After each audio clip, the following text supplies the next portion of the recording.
السلام عليكم ورحمة الله تعالى وبركاته. معكم أنس خبير التجارة الإلكترونية. في هذا الفيديو إن شاء الله سوف نتطرق إلى كيفية الحصول على حساب بنكي أمريكي زائد بطاقة ماستر كارد يمكنك من خلالها الشراء عبر الإنترنت، استقبال أموال من الخارج. إذا كنت تعمل في التجارة الإلكترونية سوف تتلقى أموالك من عدة شركات عالمية. يمكنك استخراج أموالك من أي ساحب إلكتروني في بلدك. كما سنتعلم كيفية الحصول على 25 دولار فقط باتباع المراحل التالية. إذا نبدأ على بركة الله. أولا نتوجه إلى موقع بايونير الذي يوفر لنا هذه الخدمة عبر الذهاب إلى الرابط pioneeraffiliate.com. كما يمكنك التسجيل عبر هذا الرابط الموجود هنا على الشاشة والموجود تحت هذا الفيديو. هذا الرابط سوف يمكنك من الحصول على 25 دولار فقط بقراءة التعليمات الموجودة هنا. إذن هذا عبارة عن ريفر بروجرام. نضغط على سيناب.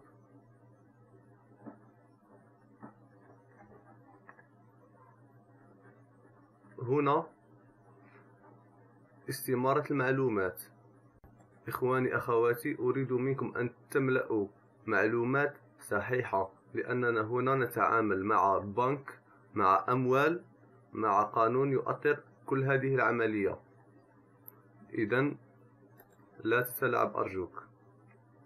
هنا سوف نضع المعلومات الموجودة على البطاقة. نضع الاسم، اللقب، تاريخ الميلاد. إذا كان عمرك أقل من 18 سنة فهذا الأمر لا يهمك، يجب أن يكون سنك 18 فما فوق. يجب وضع الإيميل. هنا سوف يراسلونك للحصول على بطاقة التعريف. يجب أن ترسل لهم بطاقة تعريف أو جواز سفر لكي يتأكدوا من الهوية. أنصح باستعمال جواز سفر، لأنه ليس عند الضغط على تيرميني سوف يراسلونك بالبطاقة. سوف يتأكدون من المعلومات الموجودة هنا والموجودة على البطاقة. إذن يجب أن تضع معلومات صحيحة. وضع البلد الجزائر. العنوان الصحيح. هنا يجب أن تضع العنوان الموجود على بطاقة تعريف. سوف أضع معلومات عشوائية أنا. بوستال كود، رقم الهاتف،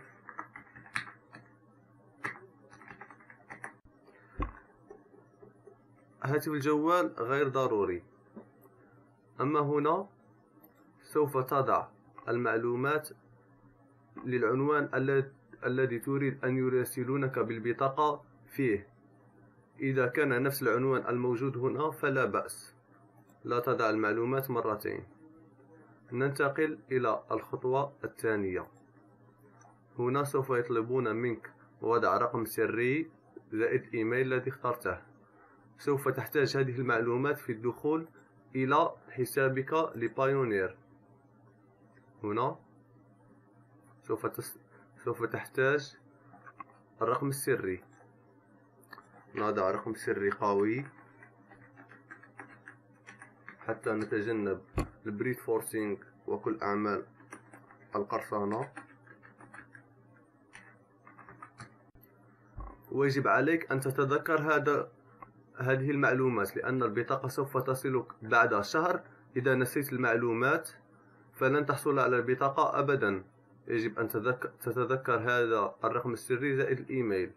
وضع السؤال السري. الإجابة دائما بعشوائية، لكن يجب أن تتذكرها دائما. إذن هنا سوف تضع معلومات بطاقة تعريف التي وضعتها. وضعنا بطاقة تعريف وطنية، الاسم الموجود عليها زائد رقم البطاقة. نوافق على البنود. عند الضغط على فينيش سوف يراسلونك برسالة في إيميلك. سوف تستغرق 3 أيام، يوم 4 أيام إلى يوم واحد.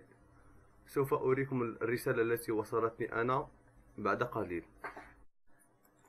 إذن الرسالة الأولى التي ستتلقاها هي هذه الرسالة: أكملت التسجيل وأنت في المرحلة الثانية. بعد ذلك سوف تتلقى رسالة بعد هذه الرسالة، هي هنا سوف يطلبون منك رفع بطاقة الهوية. سوف تضغط على اللينك الموجود هنا، هذا هو. سوف تتوجه إلى هذه الصفحة. هنا سوف تعمل سكان للواجهة الأولى لبطاقة التعريف الموجود فيها الاسم والصورة، وتضعها هنا. تختار بطاقة تعريف، تختار الواجهة الأولى للصورة، ثم تعمل سكان للواجهة الخلفية للبطاقة وتضعها هنا. إذن هناك وجهين، وجه أول ووجه ثاني، أو يمكنك وضع الوجهين. يمكنك أن تضعهما في البانت وتضع الصورة الأولى مع الصورة الثانية وتضعها هنا مباشرة، وفي الخانة الثانية تضع جواز سفر أو شهادة سياقة وتضعها هنا. إذن يجب أن تضع الصورة الأولى فقط، هي المهمة، وتضغط على أبلود. بعد رفعك لمعلومات بطاقة تعريف أو جواز سفر سوف تتلقى رسالة ثالثة وهي الأخيرة. إذن الرسالة الثالثة هي هذه هنا: Congratulations، لقد تم الموافقة على طلبك للرسالة. ما عليك الانتظار سوى إلى شهر إلى 20 يوم حتى تصلك البطاقة، وننتقل إلى المرحلة الأخرى حيث أريك كيف سوف تفعل بطاقتك. إذا ندخل إلى الحساب بايونير، ندخل المعلومات الخاصة بنا.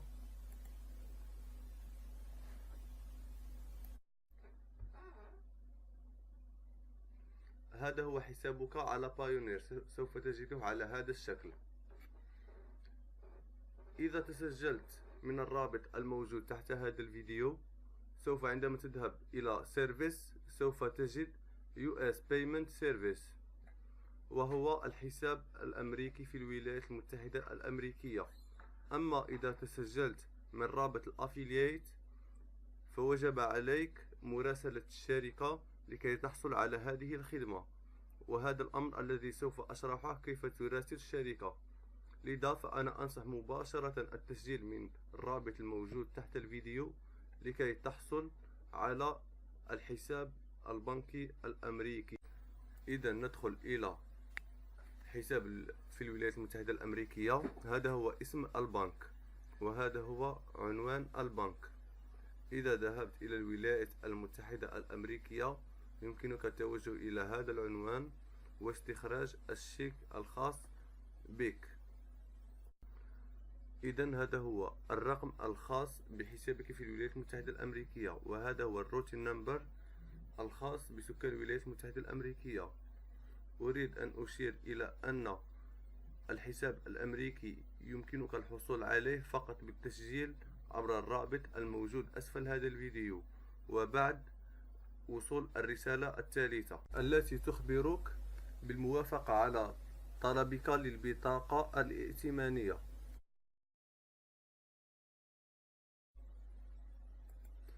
إذن بعد وصول البطاقة إلى منزلك سوف تجد معها مجموعة من البيانات، الرقم الخاص بالبطاقة بالإضافة إلى مجموعة من المعلومات. وجب عليك الآن تفعيل هذه البطاقة لكي تصبح صالحة للاستعمال.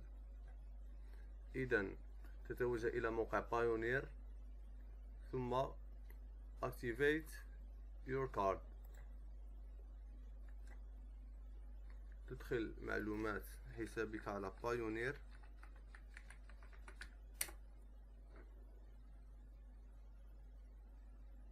عند دخولك إلى حسابك سوف تلاحظ أن بطاقتك ليست مفعلة بعد. لتفعيلها نضغط على هذا الرابط. الآن وجب عليك فقط إدخال المعلومات الموجودة على البطاقة والتي سوف تجدها أيضا في الرسالة المرفوقة بها، وتضغط على Activate.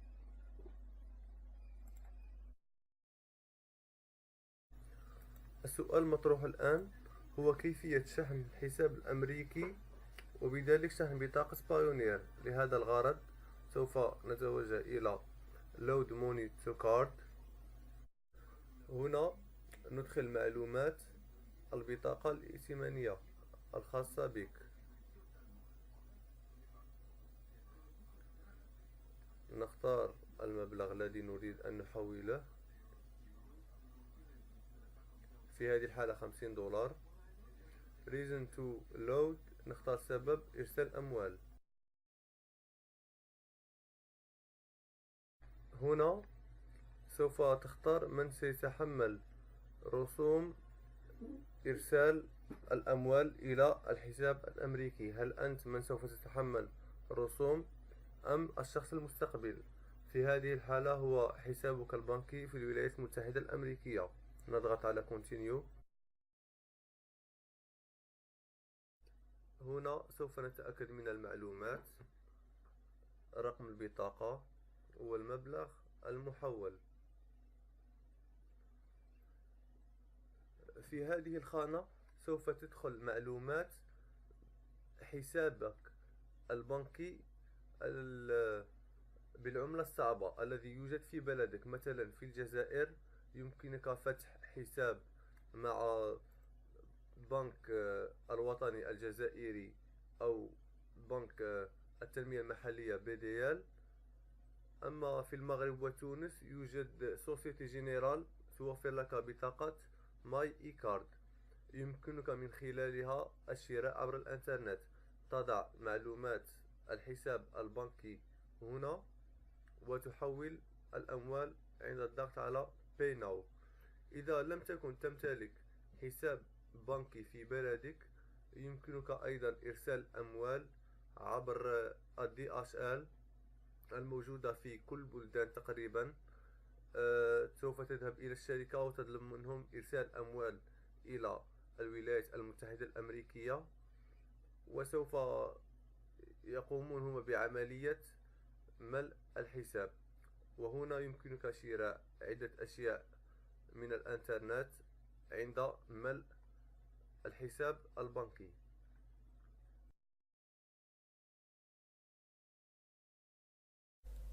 إذن في حالة تسجيلك من رابط الأفيليت فإنك لن تحصل على الحساب البنكي الأمريكي.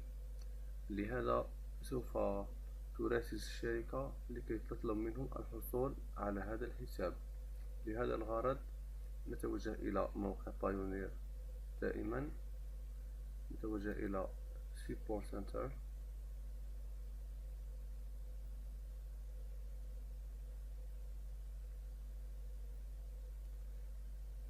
اتصالات الجزائر. إذن هذه هي الصفحة. نتوجه إلى Contact for.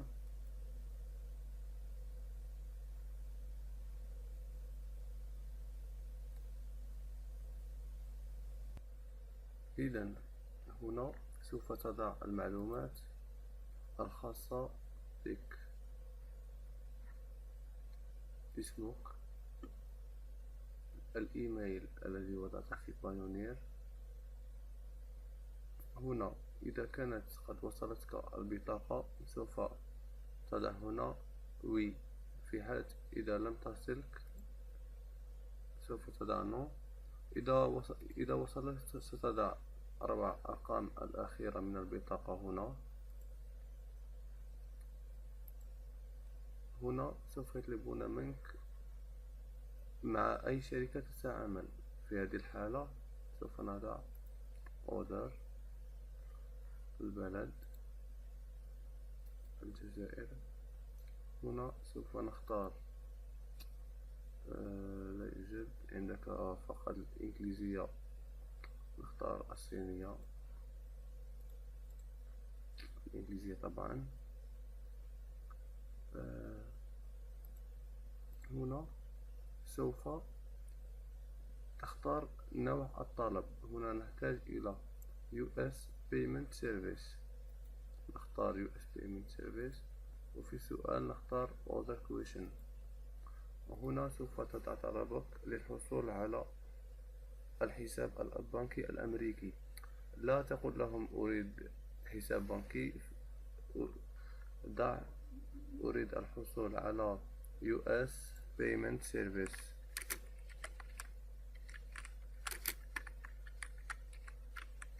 هكذا، وضع الطلب هنا واضغط على Submit. هناك حالة أخرى سوف تحتاج فيها إلى هذه الصفحة، وهي في حالة إرسالك لبطاقة الهوية ولم تتوصل بالرسالة الثالثة بعد أسبوع. فمن المفروض عند إرسال بطاقتك الوطنية أو جواز سفر ستصلك رسالة الموافقة على البطاقة بعد أسبوع. في حالة عدم وصول الرسالة بعد أسبوع سوف تأتي إلى هذه الصفحة، تملأ نفس المعلومات. هنا تضع لم تأتيني البطاقة، نترك المعلومات هنا كما هي. هنا سوف تضع Card Shipping، وهنا نتركها Other Question، وسوف تكتب لهم أنني رفعت بطاقة الهوية في التاريخ كذا وكذا ولم تصلني رسالة الموافقة. سوف تحصل على إجابة على أكثر تقدير يومين. سوف يجيبونك ويقولون لك لقد أرسلنا طلبك إلى الشركة، وبعد 3 أيام سوف تأتيك الرسالة الثالثة ويقولون لك متى تصلك البطاقة. أظن أني شرحت كل الخطوات. إلى هنا نأتي إلى نهاية الفيديو. أي استفسار أو مشكل ضع تعليق تحت هذا الفيديو، وسوف أجيب على كافة الأسئلة إن شاء الله. لا تنسى أن تضغط على لايك والمشاركة إذا أعجبتك هذه الحلقة. والسلام عليكم ورحمة الله تعالى وبركاته، إلى فيديوهات أخرى إن شاء الله.